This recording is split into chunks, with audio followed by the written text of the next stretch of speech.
Caros amigos, bem-vindos a mais um episódio de Hoje no Mundo Militar. Neste vídeo falaremos sobre um pedido formal feito pelos Estados Unidos ao governo russo, solicitando a libertação dos combatentes norte-americanos capturados pela Rússia.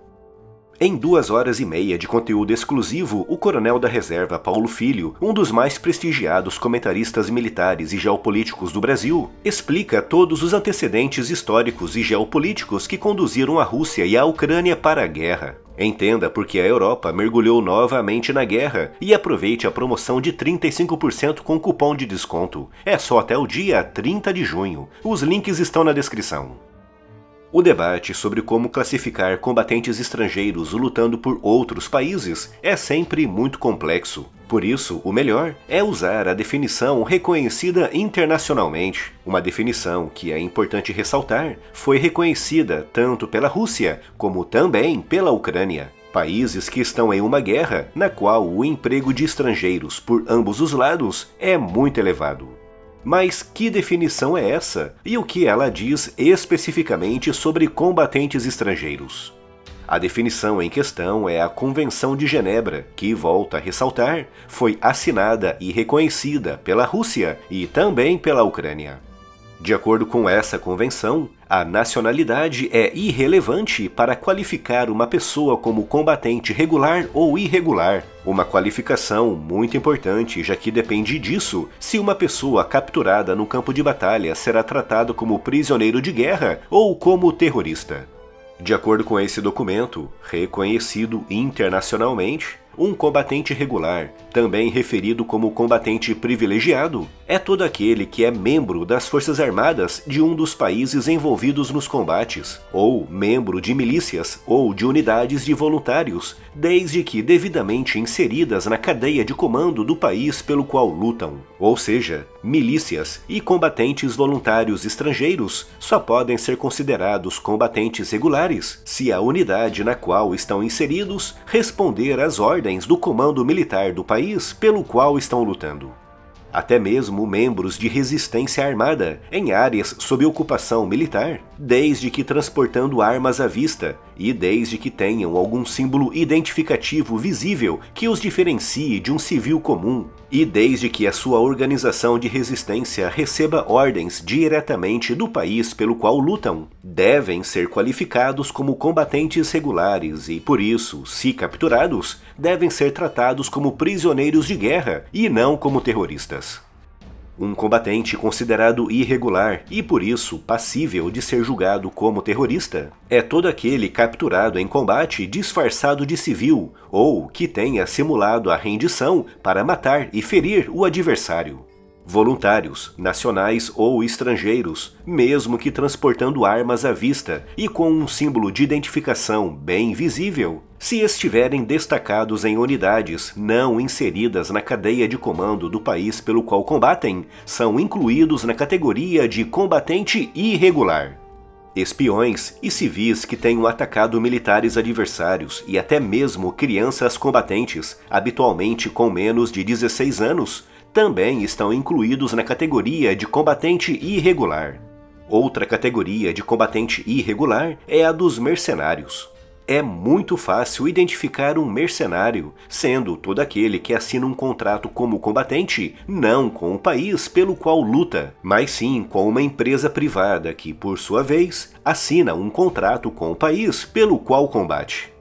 Com isso posto, com as definições bem esclarecidas sobre o que é um combatente regular e irregular, definições que, volto novamente a ressaltar, foram reconhecidas tanto pela Rússia como pela Ucrânia, vamos analisar o caso dos combatentes estrangeiros capturados pela Rússia durante a sua invasão da Ucrânia. Até agora, 3 casos chamaram a atenção, com 2 britânicos e 1 marroquino tendo sido julgados como combatentes irregulares e condenados à morte por um tribunal pró-russo de uma das regiões ucranianas separatistas. Como expliquei em detalhes em um vídeo aqui no canal, os 3 tinham contratos assinados com o governo ucraniano e estavam inseridos em unidades regulares do exército ucraniano desde antes do início da invasão russa e foram capturados usando uniformes do exército regular ucraniano. No entanto, a Rússia, ignorando a definição internacional que ela própria reconheceu, afirma que são combatentes irregulares, condenando-os à morte. E a Rússia foi ainda mais longe, dizendo que todo estrangeiro capturado lutando pela Ucrânia será inevitavelmente condenado à morte. Uma clara violação do tratado assinado pela Rússia, que, como referi, diz explicitamente que a nacionalidade é irrelevante para a qualificação de um indivíduo como combatente regular ou irregular. Outro caso que chamou as atenções foi a de dois norte-americanos, Alexander Durek, de 39 anos, e Andy Ruin, de 27 anos, ambos ex-militares, que foram capturados pela Rússia na Ucrânia no início de junho. Ambos estavam inseridos na chamada Legião Estrangeira, uma unidade regular das Forças Armadas Ucranianas, e ambos tinham assinado um contrato diretamente com o governo ucraniano. Ou seja, estavam combatendo em uma unidade inserida na cadeia regular de comando das Forças Armadas Ucranianas e tinham contratos assinados diretamente com o governo do país pelo qual lutavam. O que significa que, à luz do tratado assinado pela Rússia, são combatentes regulares que devem ser tratados como prisioneiros de guerra. Mas o governo russo diz que não, e ignorando todas as evidências, classificou os dois norte-americanos como mercenários, com um membro do parlamento russo dizendo recentemente que provavelmente serão condenados e executados, tal como os dois britânicos e o marroquino. E recentemente, de acordo com Sergei Ryabkov, vice-ministro russo das Relações Exteriores, o governo dos Estados Unidos enviou um requerimento formal ao governo russo pedindo o início de negociações para a devolução dos seus dois cidadãos.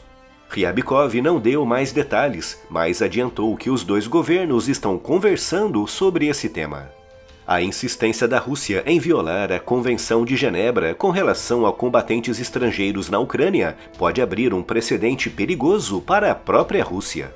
De acordo com uma estimativa do governo ucraniano, cerca de 30% da força invasora é composta por estrangeiros, ou seja, combatentes de outras nacionalidades que não a Rússia ou naturais das duas regiões separatistas. A Ucrânia não deu ainda detalhes sobre isso, mas estima-se em milhares o número de combatentes estrangeiros pró-russos capturados na guerra.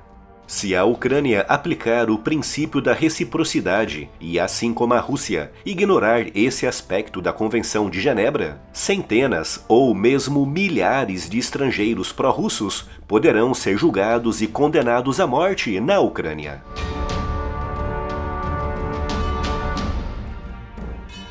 E se gostou do vídeo e se quer incentivar o canal, não se esqueça de deixar aqui o seu like e de o compartilhar com seus amigos. E confira também as incríveis novidades da loja. Além de adquirir aquele presente super bacana, ainda estará apoiando diretamente o projeto do Hoje no Mundo Militar. O link da loja está aqui na descrição.